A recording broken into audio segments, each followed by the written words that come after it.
Thank you. Thank you, everyone. Thank you so much. Thank you.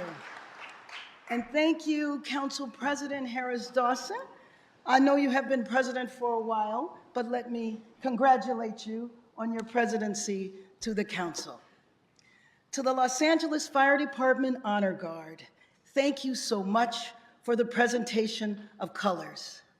And to the Los Angeles police officers, Carr and Rocha, for that wonderful rendition of the national anthem. Thank you for joining us here in these chambers, and thank you always for your heroic efforts.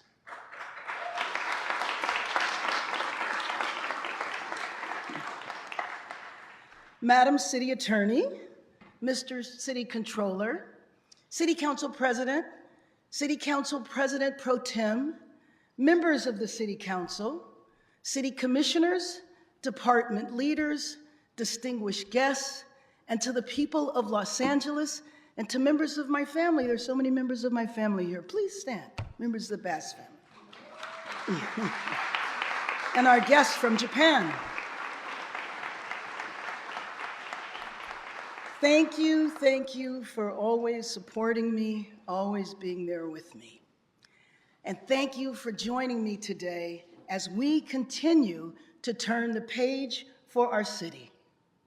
In preparing for today, I reflected on my predecessors who addressed our city during times of civil unrest, recession, earthquakes, and pandemics. And no matter what our city faces, LA never, ever gives up. LA always rises, always rises.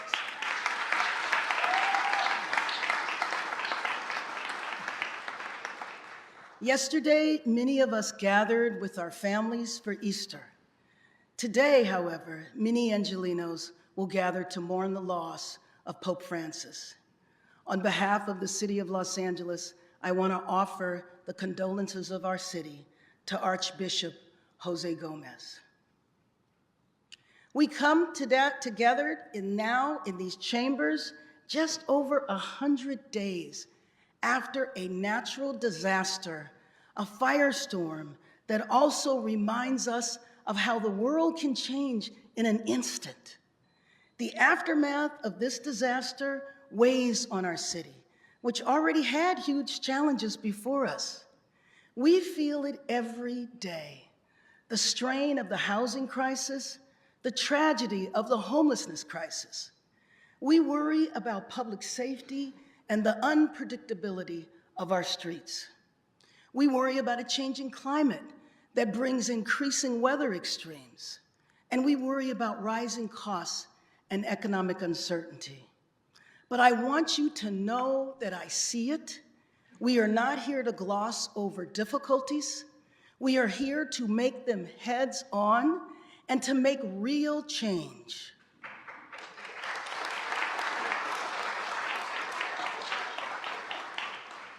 Today, I want to talk about and confront what isn't working, investing in what is, and delivering results. First of all, we must reform how our city works, and we must rebuild a city that works better for everyone that calls LA home.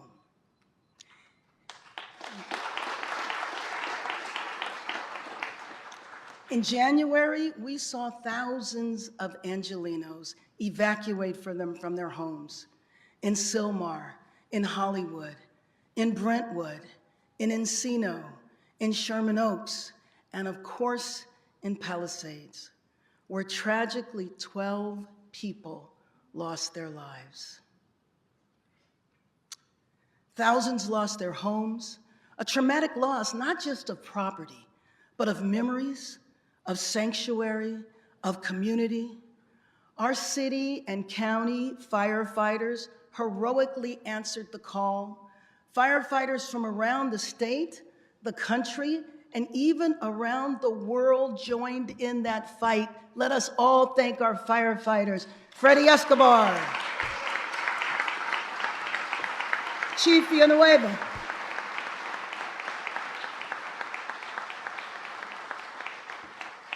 After the fires were out, Angelenos with resilience and resolve asked, how can we rebuild our homes and when can we go home? Because home is at the heart of healing, and that has been the North Star of our recovery efforts, to get people home.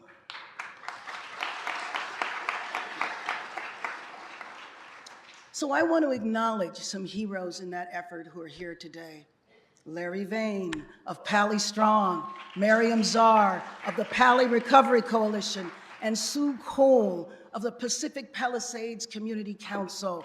All three have been working from day one to make sure that the community of the Palisades is in the forefront of the recovery effort.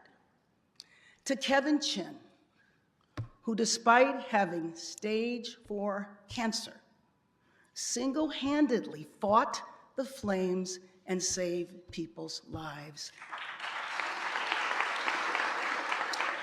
Larry, Marion, Sue, Kevin, please stand so we can congratulate you, applaud you, and thank you again.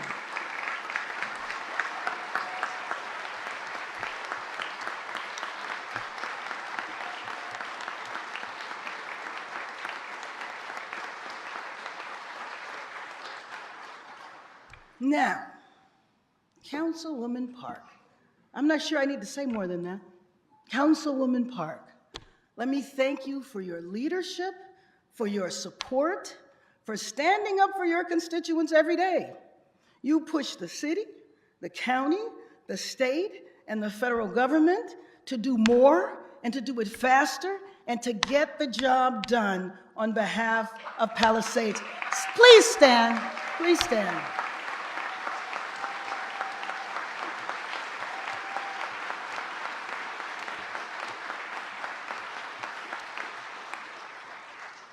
She has been in the Palisades at fire stations, at recovery centers, every day. She has been on the ground, making sure we cut red tape and provide comfort.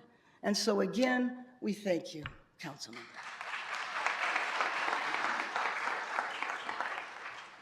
Today, in reporting on the state of our city, I report to Los Angeles that the recovery in the Palisades is on track to be the fastest in California history.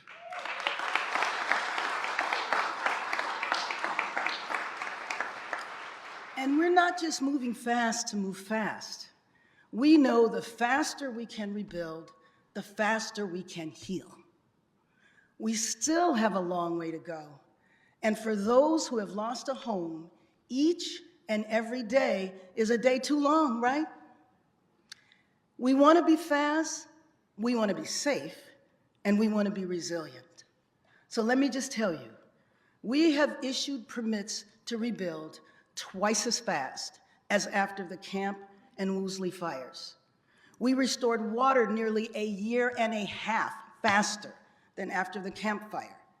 And we restored power in just 2 months. Los Angeles, I assure you, rebuilding is underway.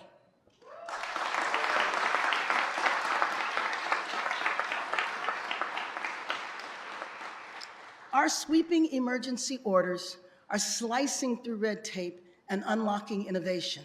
And so today, I'm announcing 3 new actions, Miriam, you're gonna be happy, to expedite the planning process and make planning easier to rebuild.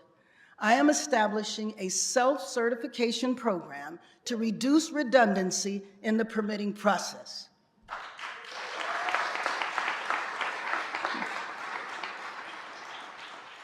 We will launch an initiative to start using innovative AI technology to accelerate and support the city's permit process. Now, if successful, we will take both of these new initiatives citywide to accelerate building everywhere.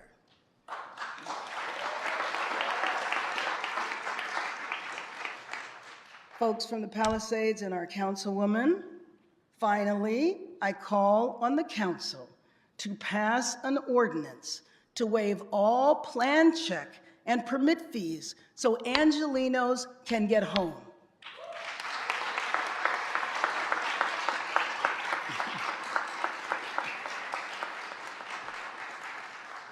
These actions build on the support the city has provided thus far.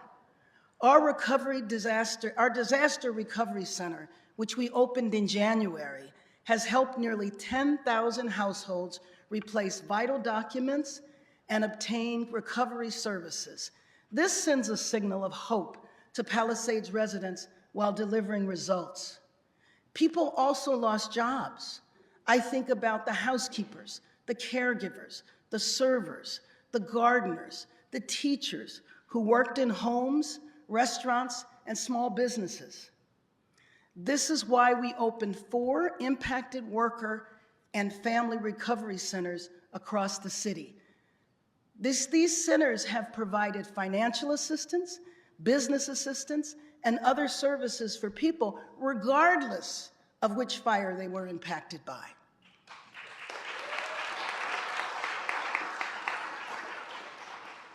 The impacts are citywide. Air pollution and smoke damage also cause displacement around the city. So recovery has been all hands on deck, and I want to thank the county Supervisor Holly Mitchell.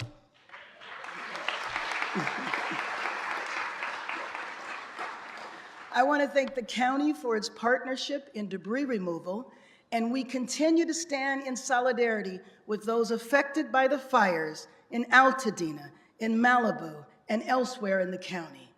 And I also want to thank the White House and our federal partners, FEMA, the EPA, the Army Corps of Engineers. So I want to take this opportunity to introduce another one of our heroes, Colonel Swenson of the U.S. Army Corps of Engineers.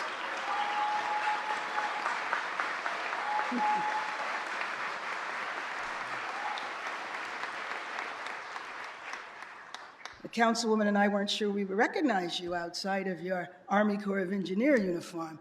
Let me just say that the Colonel has become a hero in this city and in the Palisades because he has led the effort that has contributed to us having the fastest recovery so far in California history. The Army Corps of Engineers has already cleared 500 properties in the Palisades area, which means people can start rebuilding today.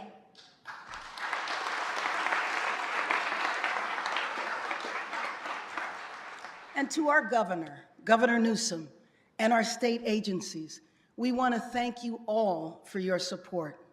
You have moved mountains to remove hazards and restore hope. Philanthropy has stepped up in a big way too, with support coming from long-standing major institutions and from everyday Angelenos. So first I want to thank Coach J.J. Redick, not just for leading the Lakers to the playoffs, we thank him for that too, but also for leading LA Strong Sports. I want to thank Steadfast LA and Palisades stakeholder organizations for creating and joining us in creating this public-private partnership that will fund, redesign, and rebuild the Palisades Recreation Center. That's right. Our youth who still feel the trauma from the pandemic were traumatized again by the fires, but this initiative will help them heal. So please join me in giving thanks for all of the generosity from individual people and from our philanthropic community.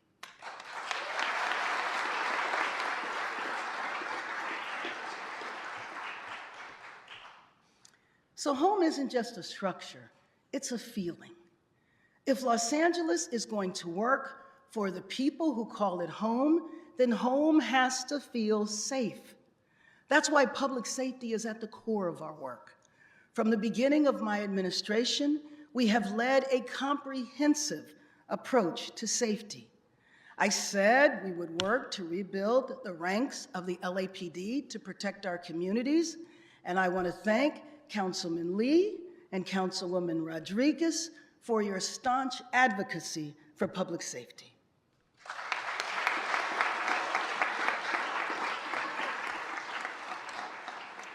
And I'm pleased to report that we have hit a 4-year high of applications to join the LAPD. But the frustrating part is that the city's broken system now stands in the way of actually hiring those applicants.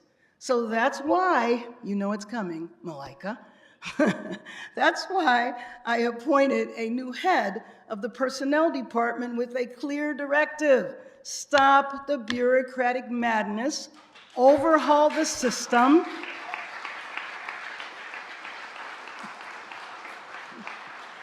how's that for pressure?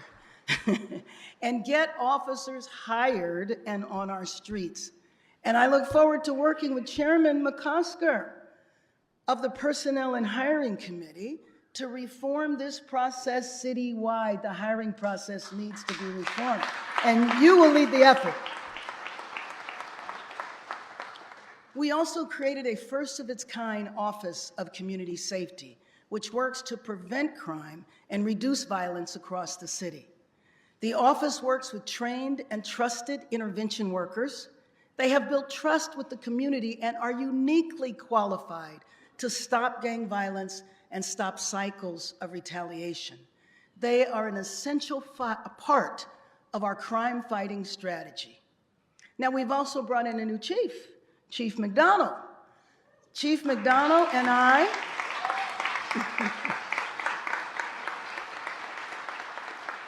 Chief McDonald and I stand together in reporting good news.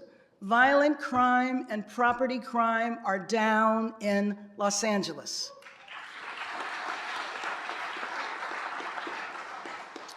And this is the result of a comprehensive approach to safety. Last year, homicides fell by 14%. Gang-related homicides in communities most impacted fell by 45%.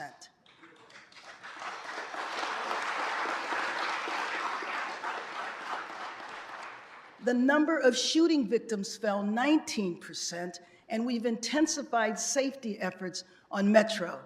We have cracked down on organized retail theft. We're addressing copper wire theft through public safety efforts and new solutions like solar street lights. And we are acting boldly around MacArthur Park to bring crime down in a united effort with Councilwoman Hernandez.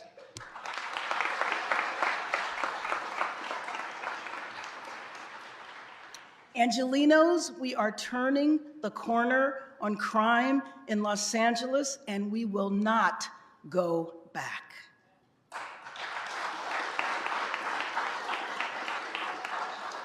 Because at the end of the day, public safety is about so much more than statistics. It's about whether people feel secure where they live. It's about whether they feel safe at home. So if you are a police officer, and let's start with our Chief McDonald, please stand.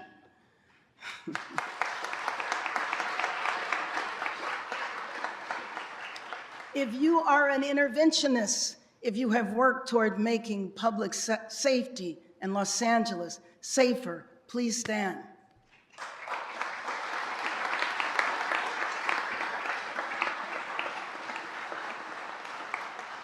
Thank you, thank you, thank you for your work, all of you. The homelessness crisis is a humanitarian crisis, and it affects everyone.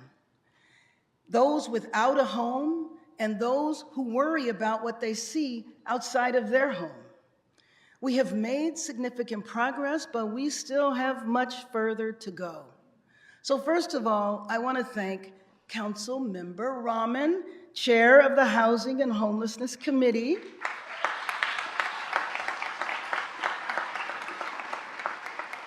I thank you for your leadership, and as the chair, she leads the way. That's right, you can give her a round of applause, she deserves it. Now, partnership is so important. Partnership here in this room and throughout the county and all 88 cities in it. But in the wake of the county's decision to withdraw from LAHSA and audits confirming what we already know. The system is broken. It must be transformed. However, I'm concerned that there is the potential danger of going backwards into silos. And frankly, just creating new bureaucracy is not in and of itself transformational. Moving forward, we must make sure we have a comprehensive and regional approach. And the city of Los Angeles is ready to continue down the road of reform and solid, meaningful partnership.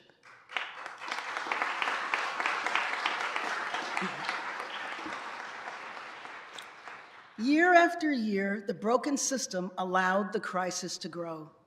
In 2016, voters approved Measure HHH to build 10,000 units of housing. At the time, LA had about 25,000 unhoused residents. But by the time I took office, less than 2.5 years ago, that number had grown to more than 46,000 unhoused Angelenos.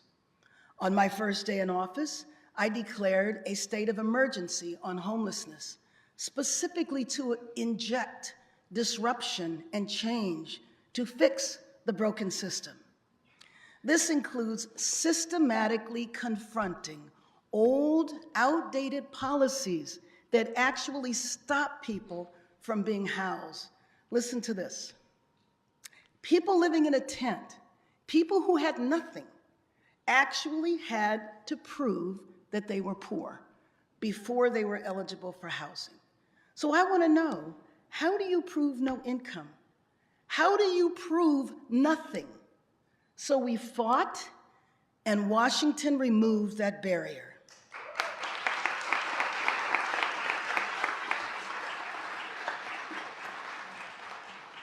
Here's another one. If veterans, heroes who fought for our country, received disability checks, they were told they made too much money and were not eligible for veteran housing vouchers. So we mobilized. We took more than 50 mayors to Washington, D.C., and we fought, and Washington removed that barrier.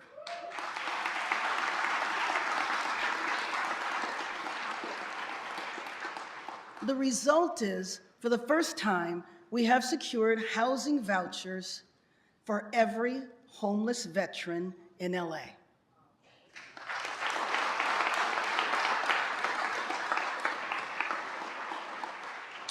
We built a partnership with U.S. Vets, the Greater LA Realtors and Apartment Association.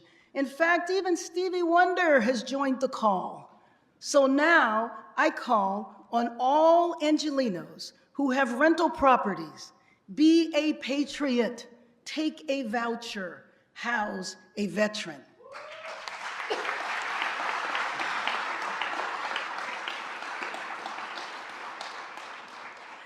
For years, the de facto policy of the city and the county rigidly over-prioritized permanent housing to the extent that people were just left on the street while housing was being built. Well, I don't care how fast you build, we cannot build fast enough to leave people on the streets until the projects are completed is unacceptable. It's unacceptable for people to live in squalor on our streets. This is Los Angeles. So we must invest in long-term interim housing. Inside Safe represents a major change. Instead of waiting on expensive new housing to be built, we tapped LA's supply of underused motels to bring people inside immediately.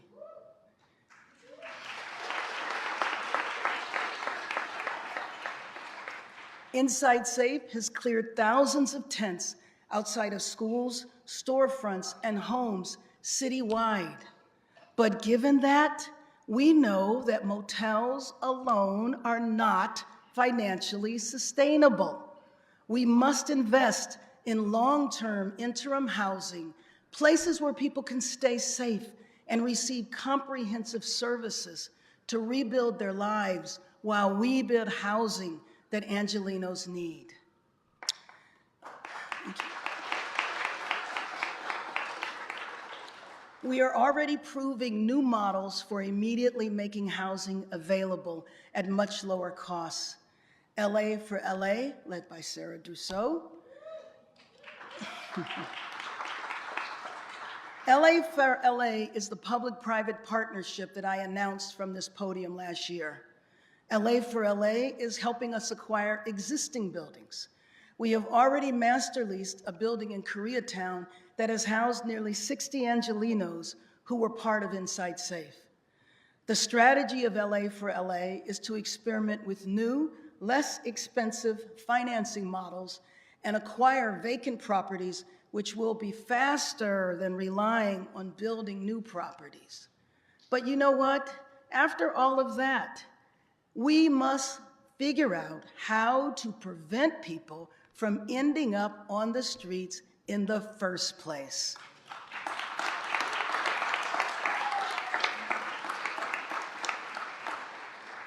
And if we don't, we'll have more of the same. Again, 25,000 Angelenos on the street in 2016 exploded to 46,000 in 2022 because every day more people were falling into homelessness than being lifted out of it. The problem is there are few, if any, research-tested programs actively preventing people from losing their homes. The Mayor's Fund connects people in danger of becoming homeless with resources that will help them stay housed, whether it is food and healthcare assistance to ease financial burdens so people can pay their rent, or legal assistance to avoid evictions.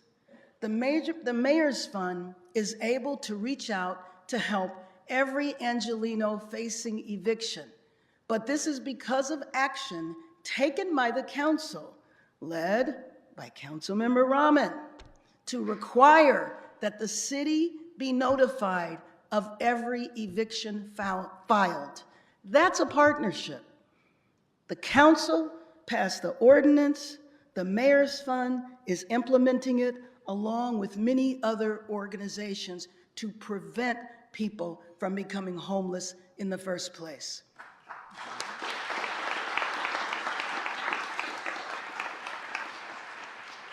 So we had the Mayor's Fund program analyzed by Loyola Marymount University, and during the 6-month study period alone, the Mayor's Fund connected 31,000 Angelenos with resources to help them stay housed.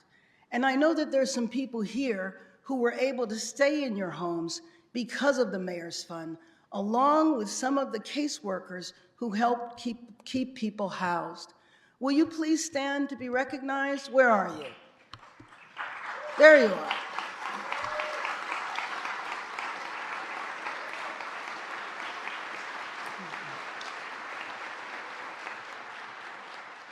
And I want to acknowledge the CEO of the Mayor's Fund, Conway Collis.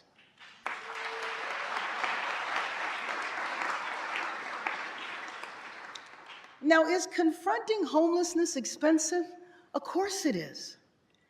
And we are working to lower costs and make sure that valuable tax dollars are being well spent. But leaving people on the street comes at an enormous human cost. Last Thursday, I was at an encampment that had existed since before the pandemic. More than 25 RVs lined the street with more than 41 Angelenos in tents up and down the block. I met a veteran. I met a family who had clearly just been evicted because all of their household items were on the street in front of their tent. I saw a child, maybe the same age as my 1-year-old grandson, I think, who just left. I saw that child in a dirty stroller, and his sibling was standing next to him, hiding her head because she didn't want to be seen. What is going to happen to that child? But I'm happy to say that they're all inside now. And for me, housing these folks, saving lives, in ending encampments that have been there for years and years, that is worth the cost, because the cost of leaving an encampment on the street impacts everyone around. Small businesses pay the price when their entrances are blocked. People lose their jobs when restaurants lose customers. Residents feel safer when encampments are removed and people are housed. The LAPD will report that crime is down at locations where encampments were removed and people were housed. And just last week, Chief, the fire department shared that nearly a third of fires in Los Angeles, a third of fires, involve someone who is homeless. An ambulance ride costs thousands, and so does a night in the emergency room. Multiply that by the number of encampment incidents every year, and it's clear that the cost of doing nothing is not just inhumane, it is also financially unsustainable.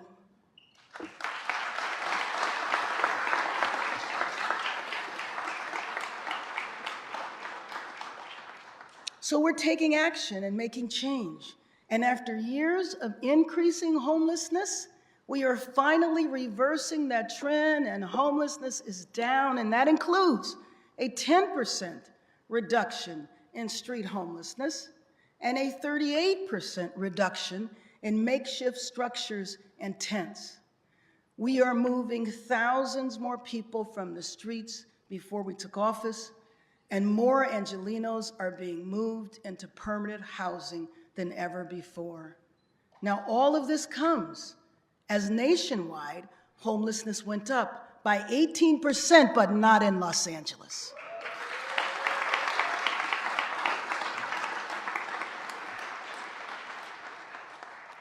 Now, we all wish that we could just focus on reductions in homelessness and crime and on the fastest recovery in our state's history. But the reality is, our city faces a more than an $800 million deficit. Cities like ours are going through challenging economic times across the nation.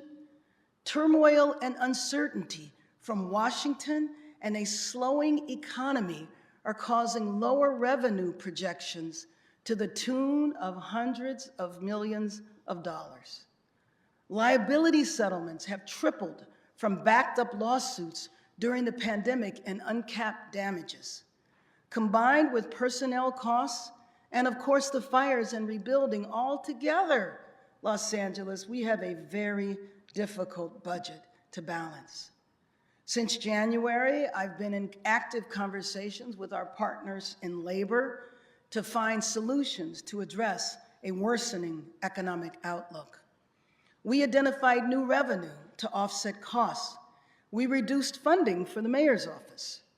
We further eliminated ghost positions, and we postponed some capital projects. But now, I would like to take a minute to address our city workforce directly. Make no mistake, you are this city's greatest asset. Every single day, you come to work in dedicated service to the people of Los Angeles, and often in challenging working conditions. You help Angelenos, and you help make our city better every day. But I want to be straight with you. My proposed budget, unfortunately, includes layoffs, which is a decision of absolute last resort. The city attorney and I will be in Sacramento this week to meet with legislative leaders and advocate for resources while also working to manage the increasing liabilities. So let me assure our hardworking public servants that I will never, ever stop fighting for you.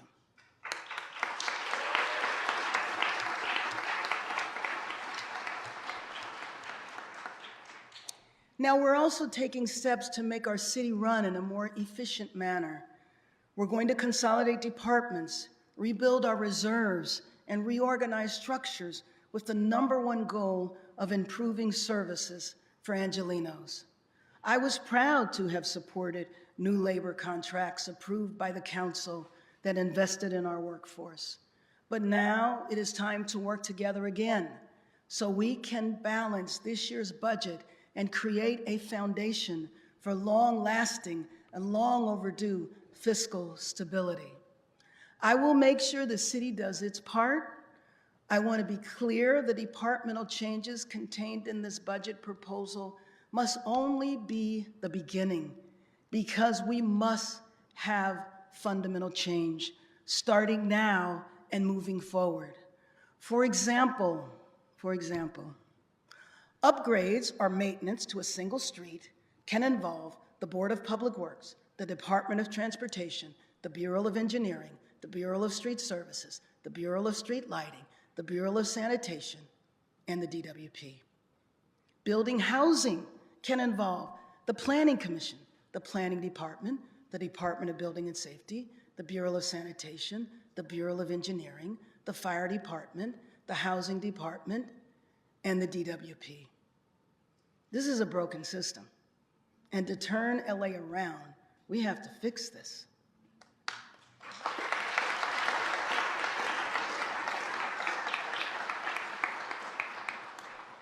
I agree with the controller that we should move forward to implement a multi-year budget and to amend our charter.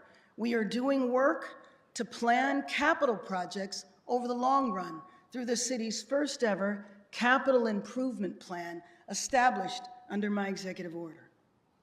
This week, we will be announcing the executive director of the Charter Reform Commission, as well as the first appointees, with the goal of standing up the commission before the end of this month.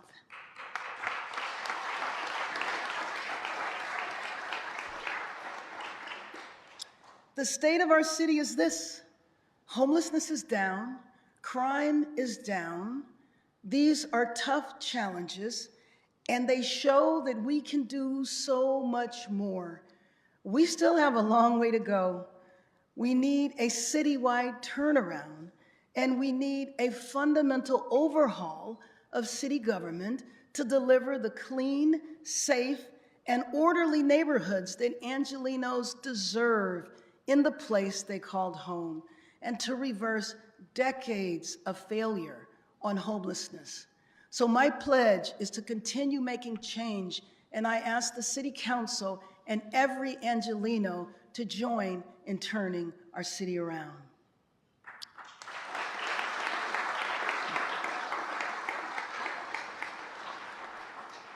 We are building a city ready to lead, not just for today, but for tomorrow.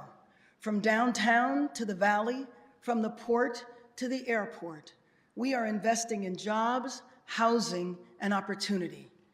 Because the cost of living keeps going up, it's harder and harder to put food on the table, gas in the tank, and pay the bills.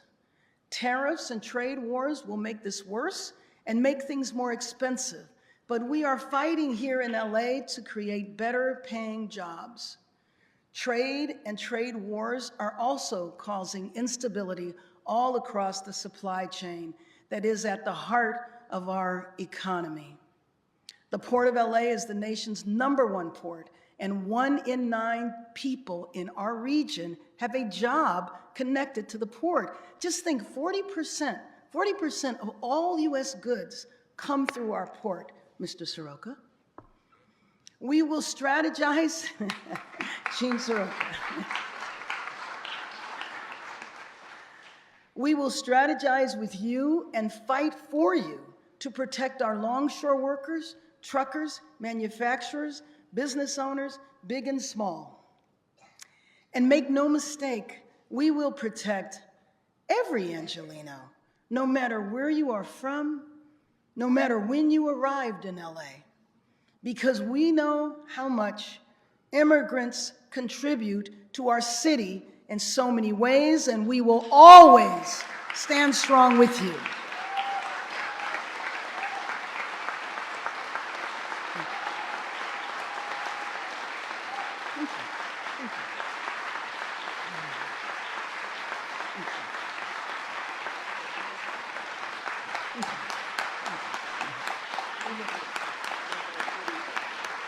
Thank you.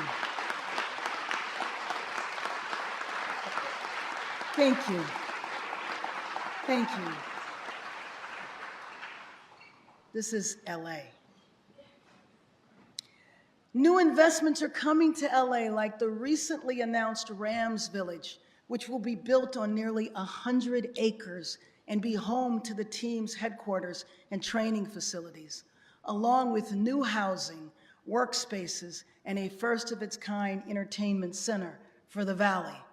We appreciate the team's increasing investment in LA, and I want to thank Councilmember Blumenthal for his leadership and perseverance in making this happen.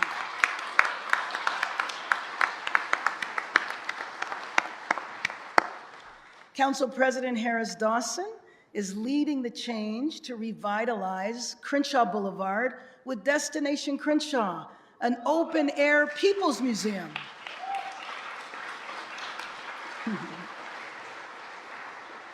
It will have more than 100 installations of public art by artists from South LA. This will dramatically repair, revitalize, and sustain the Crenshaw corridor and center it as a must-see exhibition for art consumers from around the world.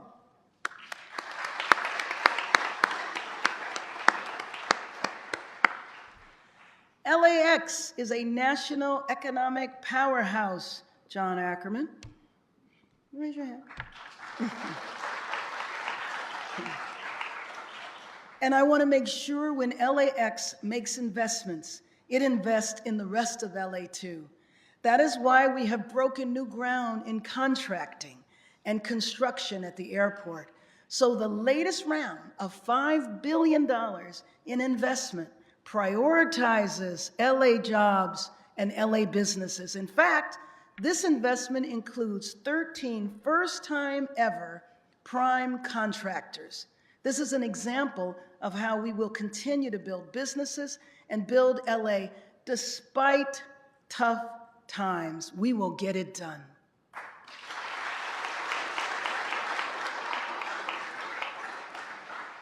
Last year, from this podium, I called for the need to invest and modernize our convention center. And I am proud to report today that with the council's vote 2 weeks ago, we are well on the way.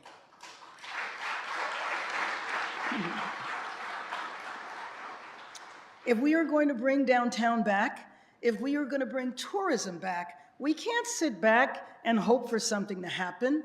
We must compete to win. Right now, conventions are going elsewhere. With a new convention center, we will attract thousands of business travelers with expense accounts who will book hotel rooms, buy souvenirs, and visit our vibrant neighborhoods. And we must compete for those jobs, and we have to win back, first and foremost, our foundational industry, the entertainment industry. We have to win back our entertainment jobs.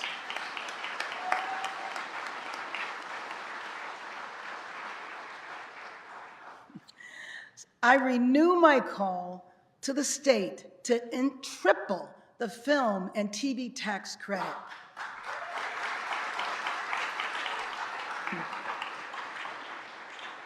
When I was Speaker of the Assembly, along with Assembly Member Paul Krikorian, we passed the state's first production tax credit. But you know, we didn't keep up, and other states and other countries are now taking our good middle-class jobs. But we will continue to advocate in Sacramento for the tax credit, but LA, Angelenos, we also have to do our part right here. So going forward, we will make it easier and more cost-effective to film on city property. And we will also streamline the permitting process to make it easier to film in LA.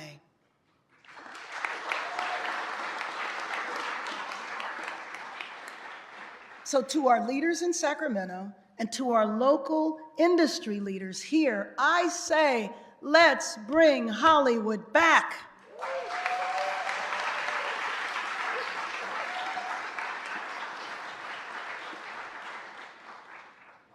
Now, you know, we have to fight for our future, but we all have to want it. We all have to believe in it, because a great city isn't just built by policy or investment. It's built by the people who show up for it and show up for each other. As the 2028 games approach, I know Councilmember Harada is working hard to make downtown ready for the Olympic Games. Councilmember Hernandez is working with the community to welcome Olympic baseball at Dodger Stadium. Councilmember Padilla is preparing for the pentathlon, which will be held at the Sepulveda Basin Recreation Area. Councilmember Price is working to welcome the USC Sports Center, and Councilmember Nazarian will welcome squash players to the East Valley. And thanks to Councilman McOsker's work and relationships, Team Croatia will be headquartered in San Pedro, and maybe a few other things.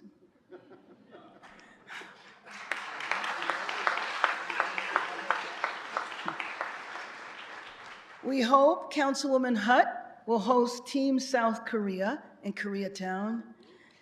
And you, Councilwoman Yaroslavsky, you will be gearing up for thousands of athletes to be housed at the Olympic Village in UCLA.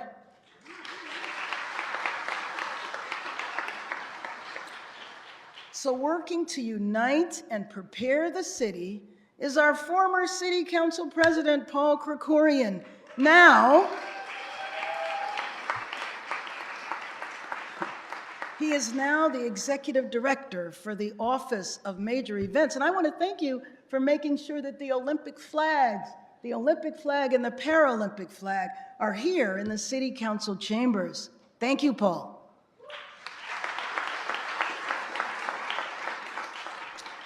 When I think about these games, I think of icons like Anita de France. She is a trailblazing Olympic medalist who helped organize the 1984 Games for LA. And she has been an IOC member since 1986. And thanks to Anita and former Mayor Eric Garcetti and LA 28's Casey Wasserman, we will now be only the third city in history to host 3 Olympic Games.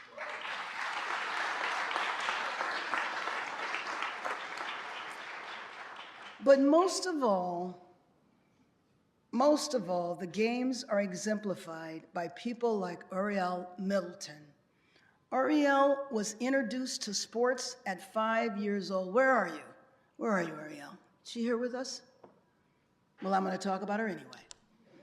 She was introduced to sports at 5 years old, and since then, she has participated in water polo, volleyball, wheelchair basketball, wheelchair tennis, shot put, and discus.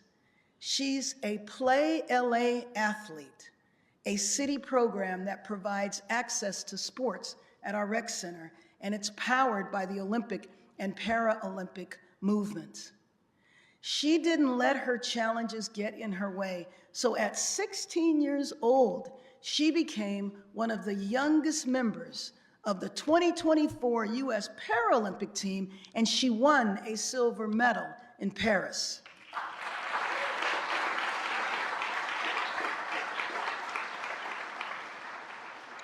She exemplifies the opportunity and inspiration to young people that city initiatives like Play LA and the Olympic Games provide.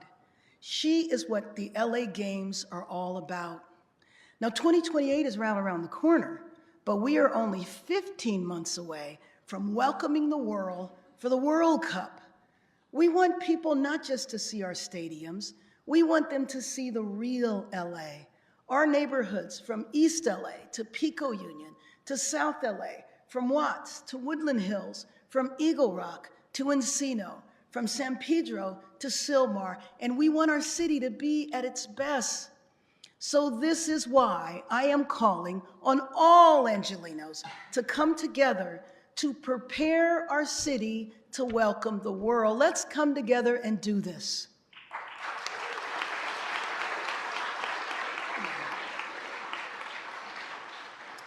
So this Saturday, we will launch Shine LA to show the spirit of our city coming together. Every single month, we will bring Angelenos together side by side to unify and beautify our neighborhoods, improving communities and parks, planting trees, painting murals, and so much more. I invite all Angelenos to join us on Saturday. So we'll be in South LA, Boyle Heights, Echo Park, West LA, the Valley, the Harbor area, and we'll kick it off with a community celebration in Hollywood with more than 40 organizations there. And thanks to the partnership with Councilman Soto Martinez, we will all begin to show our love for LA. We have one goal: love LA. We will show our love for each other, just like the spirit that we all felt in October. Remember October, when we celebrated our Dodgers winning the World Series just across the street? That's the kind of spirit that we need.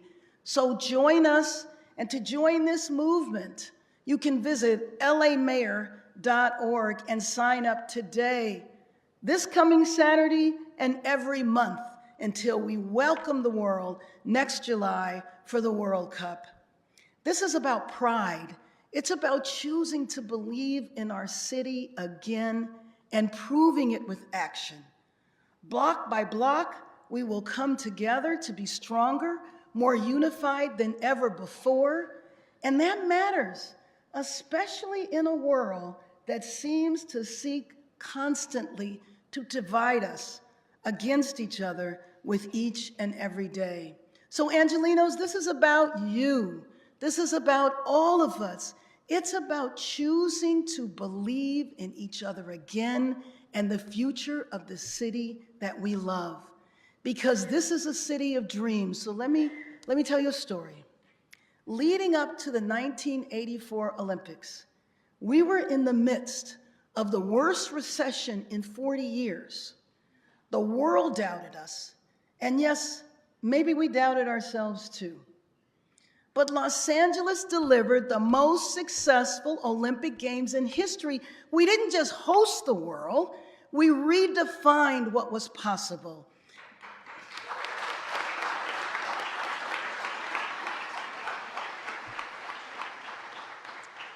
Because the games at its best are more than sport. They are a stage for courage, for potential, for dreams. So LA, let's go win. Let's win on the world stage, yes, but let's especially win here at home. We owe it to ourselves, we owe it to each other, but most of all, we owe it to the next generation of Angelenos. Thank you for the honor of being your mayor. Thank you, thank you, thank you, thank you.